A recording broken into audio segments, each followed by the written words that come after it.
I can't think of too many other cars outside of the Lexus ES that I would rather spend $50,000 on to chew up highway miles. Now, this 300h hybrid model promises savings at the pump, but what does that translate to in real-world, higher-speed highway driving?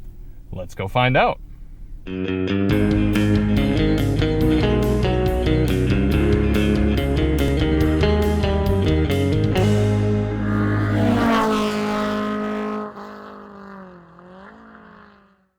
Hey everybody, it's Charlie from Daily Motor. Today we've got the real-world highway fuel economy test on this 2022 Lexus ES300h.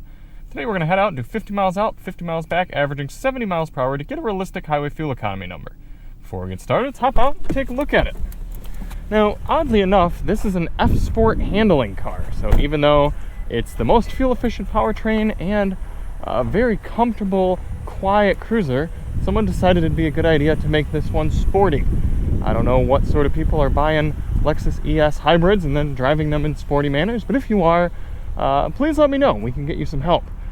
Outside of that, this is an excellent vehicle. I've had a great time driving it. If you do want to see more on the ES, we drove the 4-cylinder model non-hybrid last year, and we got some videos of that.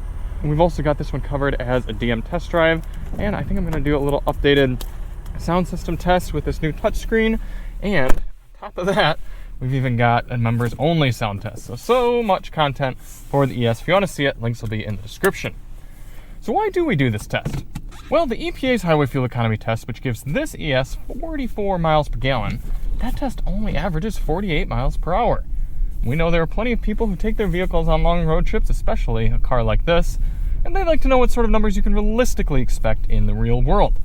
So in order to test that, we're going to head over to the gas station here, fill up, go out and do 100 miles, come back, fill up at the same pump using the same 3-click fueling method, and get a result. A few things to note for today. As you can see, it is chilly outside. Outside temperatures of 23 degrees Fahrenheit. We have set the tires to their door placard 35 PSI cold, and we're going to be running the climate control at 73 degrees auto. Now, yes, this might use the condenser a little bit, use up a little more fuel, but that's how people would travel in the real world, and without it, we'd freeze. Looks like we might get a little extra noise out here because of this guy filling up gas pump. Let's go over to pump 8. Maybe it'll be a little better over there. Now, we are running the standard OE all-season tires on here. I'm sure there's going to be a little bit of wetness on the road, but there's not supposed to be any snow on the highway. Hopefully that doesn't affect our numbers at all. But keep in mind, hybrids and most cars don't really do quite as well in winter as they do in summer, colder temperatures, different fuel blends, etc. So keep that in mind. Whatever result we get, you could probably expect another 1 or 2 MPG during the summer, although, again, if you're running your AC, it's going to net out. So either way, let's fill this thing up and get started. 5.058 gallons going in for our first fill. Before we start the engine, we're going to reset our GPS and our car's trip computer, and we're ready to begin. A few different drive modes here in the ES300h. We've got Sport, Normal, and Eco. We're going to run this test in Eco. We're going to take it nice and easy over to the highway. It's about half a mile away, and pick up the test from there. Now, the goal of this test isn't a hypermile. We're not trying to get the best possible number for this car, but rather a realistic fuel economy number. I get a lot of people coming in the comments saying, oh, hybrids aren't good on the highway at higher speeds. If you slow it down, you get better fuel economy. Yeah, I know that. You clearly know that. But at the end of the day, if you got to go somewhere 300 miles away on the highway, what are you going to do? Travel 55 miles per hour just because your hybrid gets better fuel economy? No, you still got to travel the distance. So we want to know, if you choose the 300h, what sort of numbers are you going to see when you go out and do a highway drive? And if you want to travel less than 70 miles per hour, then you go for it. But that's what we do, regardless of the powertrain. So we're not trying to get the best possible fuel economy. It's a realistic test.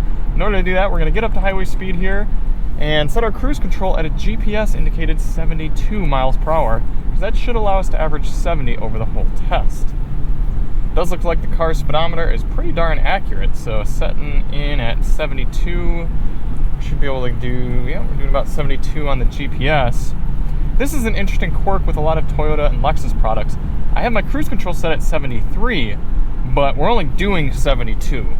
And if I were to drop down to 72, it would actually do 71. So, a little pro tip for your Toyota products: they're so conservative that they even don't want to do the proper speed. There's cruise control. Anyway, It's very quiet in here. I can hear a little bit of wind noise. It's going to quiet down once I close the sunroof after I end the filming here. Comfortable, even in these F-Sport seats. There's a little bit of extra bolstering. I'd like to see what the non-F-Sport seats are like. I'm sure they're even better.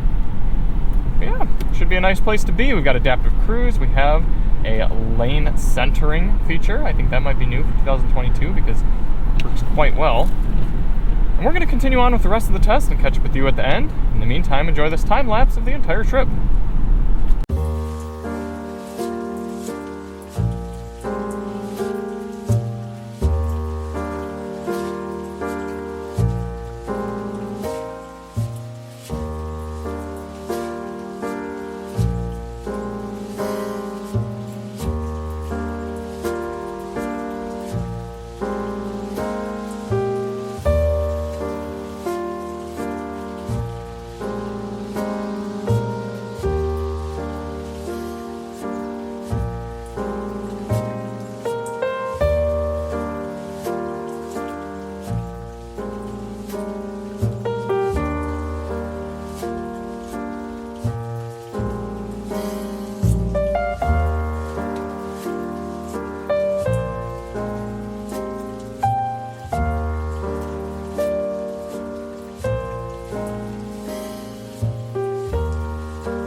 Coming into the end of the highway fuel economy test here in the ES300h.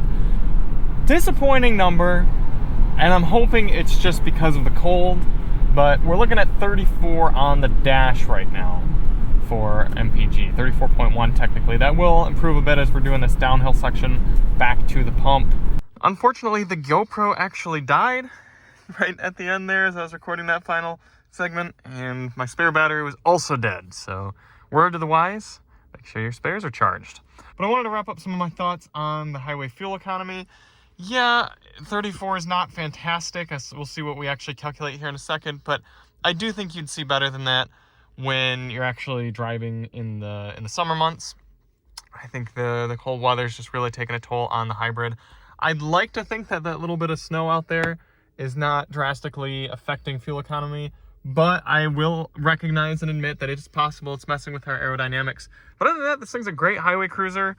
Pretty decent sound system here. If you want to see the test on that, check the link in the description. But I'm looking forward to doing more miles in the seat in this ES. I think it's pretty nice. So let's calculate here. We did 102.2 miles. 102.2 divided by 2.891 is giving us 35.35 miles per gallon, so rounding down to 35. A little bit higher than the trip readout, but still quite a bit lower than that EPA number.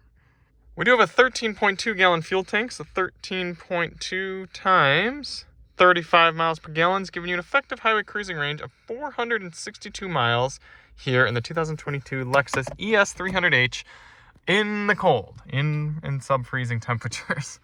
So thank you all so much for watching. Hopefully if we get this car back in the summer, we'll get a chance to do this test at some different temps, but still, it's tough for hybrids to get over EPA on higher speed, steady state tests like this. So thank you all so much for watching, and we'll see you on the next one.